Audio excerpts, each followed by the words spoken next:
তাহলে সে নিজেকে বিলীন করে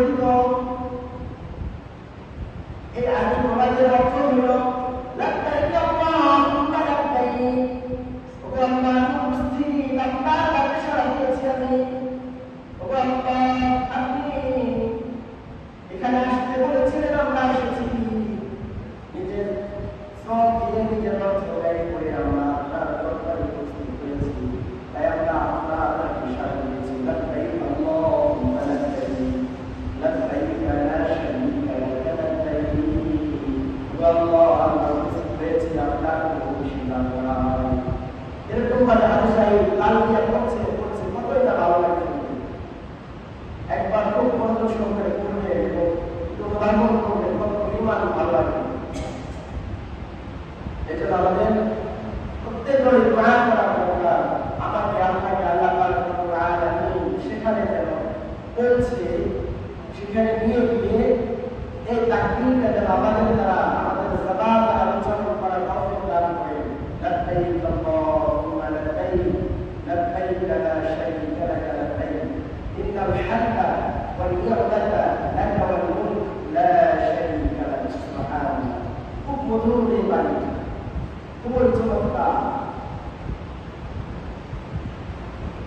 আজকে আবার আপনার সময় লাগে।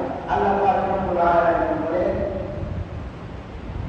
আমার বান্দাদের মধ্যে থেকে কোনো একজন ব্যক্তিকে আমি অর্থ সম্পদ দান করেছি, টাকা পয়সা প্রাণী বানিয়ে দিয়েছি, জমিনের ভিতরে ইচ্ছা করে আমার তাকে সাহায্য করলাম, ওই ব্যক্তি অপমানিত না নিজে আল্লাহ রাব্বুল আলামিন স্বয়ং নিজে যদি তার বান্দার ব্যাপারে নিজে যদি বলেন ওই ব্যক্তি হতভাগা ছিল অপমানিত, তাহলে আপনি একটু উদাহরণ দিয়ে বুঝতে পারবেন।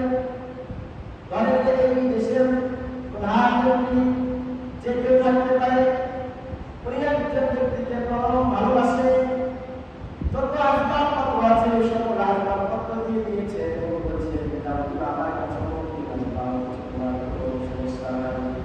এখন ওই ব্যক্তি যদি না যায় ওই ব্যক্তি প্রধানমন্ত্রী কি করবে?